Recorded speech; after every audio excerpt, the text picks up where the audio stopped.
బాబోయ్ సుజనా మాకొద్దు ఎవరన్నారో తెలుసా? కేంద్ర మంత్రి సుజనా చౌదరి తెలుగుదేశం పార్టీ జాతీయ అధ్యక్షుడు చంద్రబాబు నాయుడుకు అత్యంత సన్నిహితుడు. అందుకే ఏకంగా కేంద్ర మంత్రి పదవినే వచ్చేటట్లు చేశాడు. పార్టీకి ఎప్పుడు ఎంత ఫండ్స్ కావాలన్నా వెంటనే ఇచ్చేస్తుంటారు సుజనా చౌదరి. అధికారంలో లేనప్పుడు కూడా తెలుగుదేశం పార్టీని ఆదుకుంది ఈయనే. అందుకే సుజనా అంటే బాబుకు చాలా ఇష్టం. పార్టీలో నేతలను బుజ్జగించడంలోనూ సుజనకు ఒక ప్రత్యేకత ఉంది.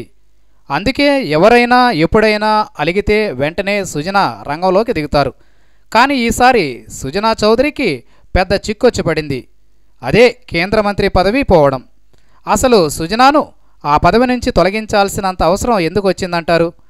తెలుగుదేశం పార్టీ అధికారంలోకి వచ్చిన వెంటనే సుజనా చౌదరికి కేంద్ర మంత్రి పదవి దక్కింది. ప్రధానమంత్రి నరేంద్ర మోదీ కేబినెట్లో సుజన చోటు దక్కించుకునేలా కొనసాగారు.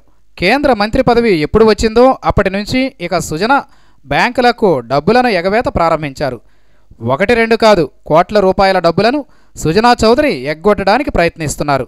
కేంద్ర మంత్రి పదవిని అడ్డం పెట్టుకుని సుజన ఇదంతా చేస్తున్నారన్న విమర్శలు లేకపోలేదు. ఇది అప్పటిది కాదు, ఎన్నో నెలలుగా జరుగుతున్న తతంగం. మోదీకి ఇదంతా నచ్చదు. తన కేబినెట్లోని మంత్రులపై ఎవరు కూడా ఎలాంటి ఆరోపణలు చేయకూడదన్నది మోదీ ఉద్దేశం. అయితే ఇప్పటికే మరో విజయమాల్యాలాగా సుజన బ్యాంకులకు డబ్బులను ఎగ్గొడుతూ అధికారాన్ని అడ్డుపెట్టుకుండడంతో మోదీకి కోపం వచ్చిందట. ఈ మధ్య ఢిల్లీ వెళ్లి ప్రధానిని కలిసిన బాబుకు ఇదే విషయాన్ని ప్రధాని చెప్పారట. ఒక్కసారిగా ప్రధాని నోట నుంచి ఆ విషయం బయటకు రాగానే ఆశ్చర్యపోయారట బాబు. ఎలాగైనా సుజనా నుంచి బ్యాంకులకు డబ్బులు కట్టించి ఆ తర్వాత మోదీకి దగ్గర చేయాలన్నదే బాబు ఆలోచన. ఇదే విషయాన్ని సుజనాకు తెలిపారట. అయితే సుజన అంత డబ్బులను కట్టే పరిస్థితుల్లో మాత్రం లేరట.